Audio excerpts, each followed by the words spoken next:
Today we're hiking Fiery Furnace at Arches National Park. This hike's a little different. You do need to have a permit. You need to go online to the National Park's website and book your spot ahead of time. For us, that was a week. And then on the day before your hike, you go in, you pick up your permit, you do like a 7-minute orientation video and a chat with the ranger. The reason for the permit is because I don't want too many people on this hike at one time. So we're really excited to check it out.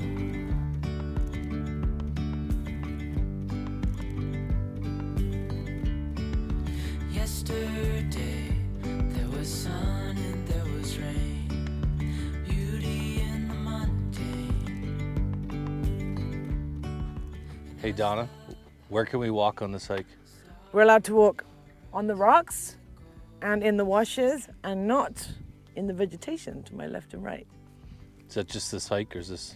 That's the whole part. There's something in the air and a sparkly shimmer on our skin, restoring everything within. So it's a really nice hike because there's kind of scrambling. It's not too difficult, but you are going to be using your hands and your butt quite a lot, getting up and down off the rocks. Easy on our tiptoes, undercover agents of the other, beyond gravel, beyond all. This hike really doesn't have a set trail, but you will run into arrows occasionally, and that's pretty much directing the way the rangers go. We tried to go a different way on this one and it didn't work out, but we'll see on some others.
So we just stopped for a quick break. And what do you think? What do you think of the hike so far, babe? It's been so much fun. You get to, on the self-guided one, you can just go wander. Scurry up here, scurry up there. There's some really cool things back here. I'm not gonna tell you all. It's our little secret. It's just like a playground for anybody that loves this kind of thing. Do it. If you like what you've seen so far, don't forget to hit the like button and maybe subscribe.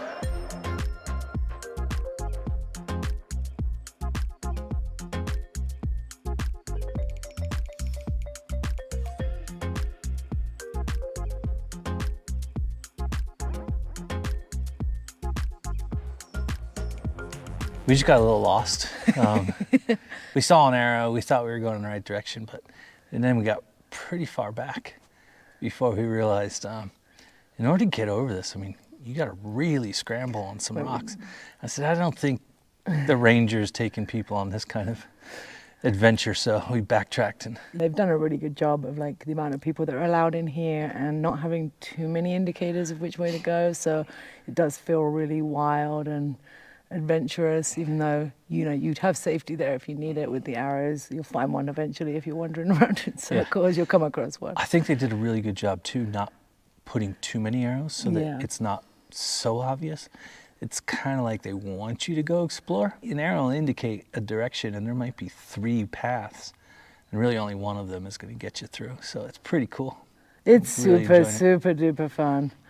We had people tell us it was going to be fun, and yeah, I can definitely concur. Yeah. I really recommend it. It might be my favorite hike.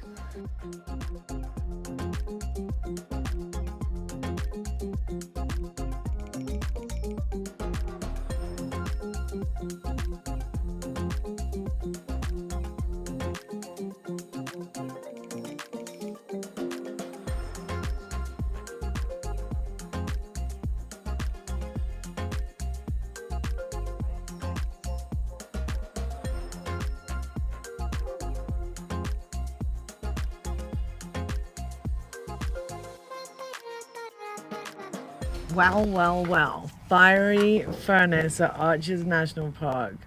So much fun. So much fun. I've done a lot of hiking in my life, and that was the most adventurous in one small hike. It's not a huge area in space, but there's all these different options that you can take there off the route, that you can go in and out, out and back into these dead ends and just see the coolest stuff. I think the coolest things that we saw were in the dead ends. Yeah, we're not going to tell you what's in them, No. but absolutely, like when you see a dead end with the arrow going the other way, do that. Go do the dead end. And you'll just turn around and come back out. You're not going to get lost. Yeah. We're not going to tell you what's back on the trails, but I will say this. Fiery Furnace is in Arches National Park. Ooh, giveaway. But there's plenty of other cool stuff too. So all said and done, we ended up walking, according to my watch, we walked for 2 hours, 53 minutes. We did 3.6 miles. So as you can see from that, we took our time, and we spent a lot of time standing around in awe, and you can take as long as you want. I think 3 hours is a really nice amount of time to be in there. Yeah, the ranger-led tour is an hour and a half, but you follow the ranger. Yeah, there's no going off shoots to something that looks exciting, like to play with. Yeah, self-guided was great because we had all the time in the world. We could take as much time, or we could go as fast as we want, and it provides you plenty of time to be able to go explore. So to summarize the hike, don't forget you need a permit. For us, we had to get that permit exactly 1 week ahead of time, but look it up. These things change, so that's up to you. And the day before, you need to do the 7-minute video. So don't show up at Arches thinking that you're just going to be able to do this hike. You need to prepare for it in that sense, but do that because it was awesome. Figure that part out, but I'm telling you, it is every bit worth it. Yeah, worth the effort. Every bit worth it. From what we experienced, I mean, the fact that you have to get a permit, you have to watch a video, everyone was really respectful. Mm-hmm. They followed the rules. I mean, it's really not a whole lot of rules, but they were respectful of everyone else's experience. So it's definitely a doer. We had a great time. If you've enjoyed this video and you want to see more, hit the like button and subscribe to our channel.